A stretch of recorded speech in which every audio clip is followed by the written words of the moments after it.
are the chosen people of the Bible, yet we are unaware of it. Now, let's keep going. Let's Deuteronomy 30. Just want to continue to build this foundation so you can see how the Most High felt about us, and you're going to understand and fully how we got to where we got to. Because I know, you're saying, well, if we've chosen, then why are we in this situation? We're gonna hint on those things a little bit today, but you're gonna have to be patient with us because there's so much information that we have to give you. So that's gonna come in the weeks to come. But I just need you to understand right now. You got to look past. That's why we started in week 1 saying, open up your eyes. In week 2, we told you that you need to look past what your eyes can see. Week 3, we told you that it was time to choose a side. And in week 4 and to 5, we're letting you know that you're chosen, but you're unaware of it. Today, we're gonna prove that you were chosen people of the Most High. Amen. Deuteronomy 30. We're gonna do verses 19 through 20 here. Please follow along with us in the Bible. What's up, cuz? Good seeing you on with us today. Deuteronomy 30, verses 19 through 20. I call heaven and earth to record this day against you, that I have set before you life and death, blessings and cursing. Therefore choose life, that both thou and thy seed may live. Now listen, you have to understand here that this is why we gave you Deuteronomy 32 first, verse 8 through 9 first, to let you see that the Most High gave the other nations angels, but he chose Israel for themselves. You have to understand, the church has taught that the laws and the statutes and the commandments of the Most High was a burden, that it was bad, that it was this thing that is this rugged and difficult thing that we had to have. But you have to understand that this was a grace that was given to us.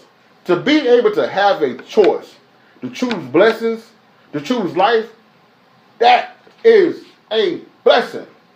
He didn't give any other nation in this world this choice what he gave Israel. And it breaks my heart when I see these New Testament preachers, when I see these Gentile preachers, even our own people, preaching against the law, saying that the law was a bad thing, that it was a burden, that nobody wanted it. Listen, we're gonna teach on the law later on down in the weeks. But I need you to understand that to have a choice in the matter is a blessing. You understand what I'm saying? We talk about all the time in this country how America is the country where you can choose your own path, and how other countries, those paths are chosen for them. But you have to understand here, when the Most High said, read the first part of that for them again. I call heaven and earth to record this day against you. Okay, stop. See, right here, he's written this in the heavens, and he's letting the whole earth know. This means all the earth. Because when you go throughout the scriptures, the whole earth knew that Israel was a chosen nation. Okay? They knew that the Most High God was their God. So he called earth, the people of the earth, to be a witness, and heaven, that I'm laying this right here before your feet. And he told us that we have a choice. Look at the rest of verse 19. That I have set before you life and death, blessing and cursing. Therefore choose life, that both thou and thy seed may live. Both you and your descendants may live. And you're going to find out in the weeks to come that our people, our ancestors, did not choose this. They made a decision to go elsewhere. And this is why we are where we are today. All right? Greetings to you as well, Miss Washington. We're glad you was able to join us again today. Now, verse 20. That thou mayest love the Lord thy God, and that thou mayest obey his voice, and that thou mayest cleave unto him, for he is thy life and the length of thy days, that thou may dwell in the land which the Lord swore unto thy fathers, to Abraham, to Isaac, and to Jacob, to give them. Okay, so remember last week, we went through these things and we showed you the connection between Abraham, Isaac, Jacob, the 12 tribes, Moses, all the way down. And so we have to understand that today we have what we have because of what he gave, is what he swore to our fathers. The promises that we have, because of the promises that they made with Abraham, Isaac, and Jacob. They kept the commandments. They kept the law before the law was even given, mind you. Our ancestors went off. And this is why we are where we are today. We're going to talk about this in the weeks to come. Just be patient with that. But I need you to see that we were the only nation to have a choice.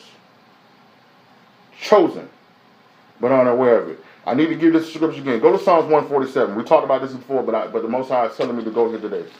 We got to give you this because we got to drill it into your heads that regardless of how this nation has seen us, regardless of how society has labeled us, regardless of what they say about us, or maybe what you even think about your own self, you are chosen.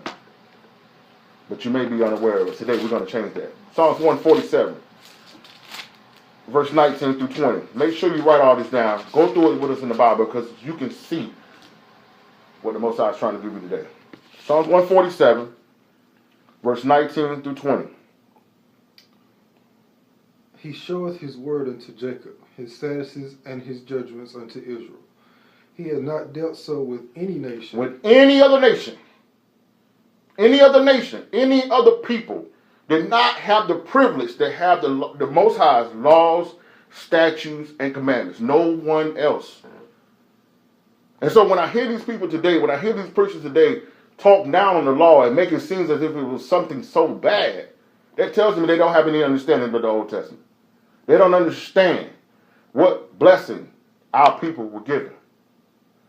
They tell us that you don't have to keep it. You don't have to do anything about it. But we're going to talk about that. We're going to talk about that in the weeks to come. Finish the rest of verse 20. And as for his judgments, they have not known them. Praise ye the Lord. No other nation known it. No other nation was privy to that information. No other nation was privy to that relationship, that one-on-one access, but us. Chosen, but unaware of it. Chosen, but unaware of it. Now, go with us to Hosea, the 4th chapter. Hosea is in your modern prophets, for those who are not really familiar with all the aspects of the Bible. Hosea, the 4th chapter.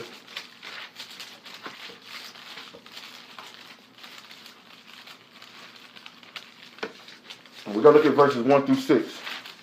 And you're going to see here today, as we go through this in Hosea, you're going to get an understanding of why we look the way we look today. Why we are the distraught people that we are today. Hosea, right after Daniel, right after the book of Daniel, and right before Amos. Now, just so I can set this up, understand, remember when we told him back in Deuteronomy 30, he says that choose life so that you and your descendants may live. They mean they had to choose to live by the law. They had to choose to follow the commandments of the Most High. Now, as you see, the way you look at us today, things didn't go as well as the Most High planned it for us to do. We didn't do what the Most High told them to do. And as I said, we're going to cover those things in the weeks to come. So now, this is going to be an explanation for where we are today. Now, go to Hosea 4, verse 1. Hear the word of the Lord, ye children of Israel. Now, hear it again. Hear the word of the Lord. Who? Ye children of Israel.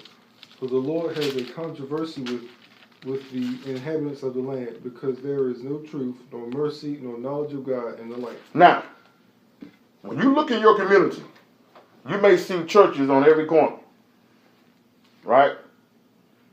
You may see people on Sundays with church suits on, and all the restaurants full with people that just come from church. But after that, after Sunday is gone, do you see any evidence of God in the land? When you turn on your Channel 9 news, when you turn on your local news station, do you see any evidence of knowledge of the Most High in the land? When you go down your news feed on social media, when you look at our people, do you see any evidence of the Most High on your news feed? Now, I just want you to think about that. Just think about that as we continue to go through this. There is no truth or mercy or knowledge of the Most High in the land. Verse 2. By swearing and lying and killing and stealing and committing adultery, they break out, and blood touches blood. Killing and stealing and committing adultery. Don't that sound like your local neighborhood? Don't that sound like your local hood? Don't that sound like the rundown of the news stories on your local news every night? Stealing and killing, swearing and lying. It's almost like, into a sense now, that our people are just fully against just speaking truth.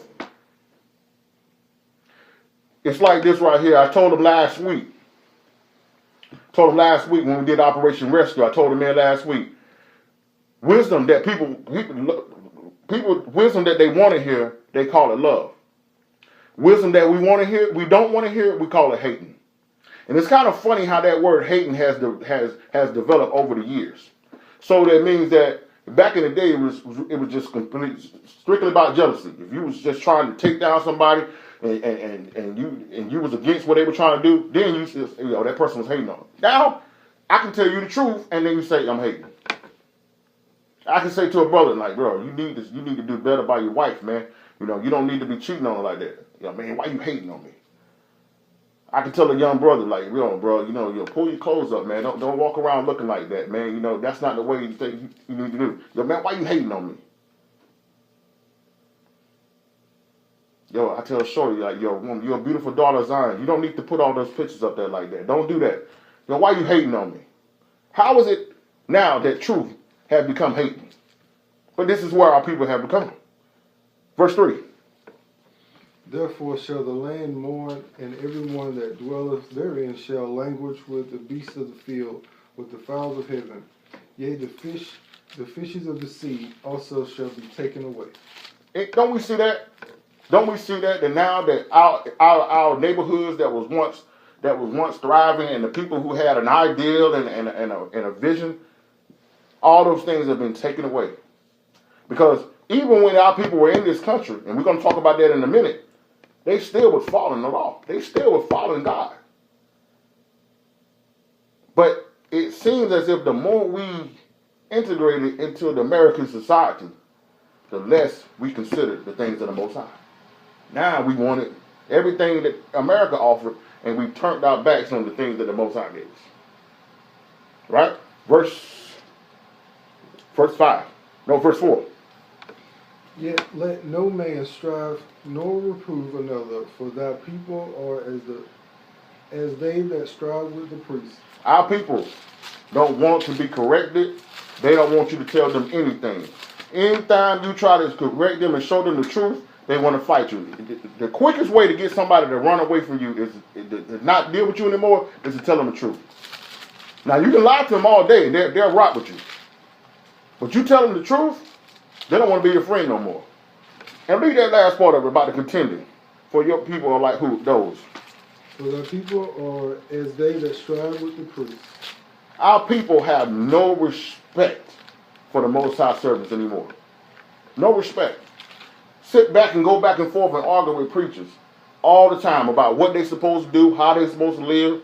They don't want to